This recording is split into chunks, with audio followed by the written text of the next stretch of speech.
जय श्री राम प्रेमी भक्तजनों। प्रेमी भक्तों, जब भी हमें कोई भी कष्ट मिलता है, फिर वो चाहे कष्ट किसी भी प्रकार का हो, जैसे कोई वस्तु हमने चाही, उसकी प्राप्ति हमें नहीं हुई, तो फिर क्या होता है, हमें दुख होता है। और जब हमें दुख होता है तो हम अपनी किस्मत को कोसते हैं, भगवान के ऊपर दोष लगाते हैं कि मेरे साथ तो भगवान हमेशा ही बुरा करते हैं। या फिर कई बार कोई अनिष्ट हो जाता है, किसी के साथ कोई दुर्घटना हो जाती है, किसी का कोई प्रिय मनुष्य उससे बिछुड़ जाता है, तो उसे बहुत ज़्यादा दुख होता है। और फिर वो वही बात है कि भगवान को उल्टा सीधा कहते हैं और बहुत ही ज़्यादा दुखी होते हैं। तो प्रेमी भक्तों, सबसे पहली बात तो आप ये समझ लो कि जो कुछ भी अनिष्ट हमें प्राप्त होता है वो सब प्रभु की आज्ञा से ही प्राप्त होता है। फिर कोई वस्तु अथवा घटना अपने कितने ही प्रतिकूल क्यों ना हो, हमें यह समझना चाहिए कि ये हमारे स्वामी के अनुकूल ही तो है। यानी जो हमारे भगवान ने हमारे लिए किया है वो हमारे लिए परम हितकारी है, हितकारी नहीं परम हितकारी। ऐसा समझकर सदा ही जो भगवान के भक्त होते हैं उन्हें प्रसन्न रहना चाहिए। ऐसा सोचना चाहिए कि मेरे स्वामी तो कभी भूल कर ही नहीं सकते, उनसे कोई भूल हो ही नहीं सकती। वे जो कुछ भी करते हैं समझ बूझ कर ही करते हैं। तो प्यारे भक्तों, इस प्रकार आप सोचेंगे क्या ऐसा है।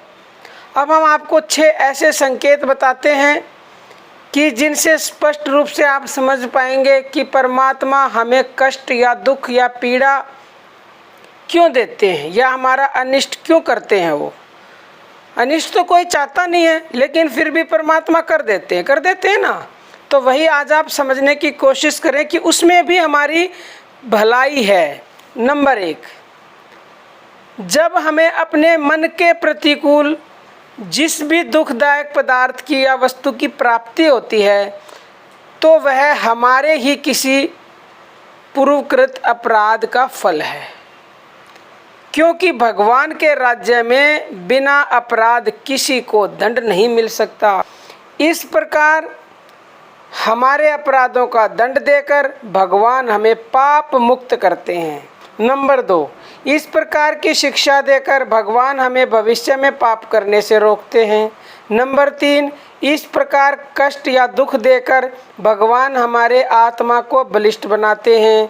आग में तपाने से जैसे सोना निखर जाता है, उसी प्रकार कष्ट सहने से आत्मा शुद्ध और बलिष्ठ होता है।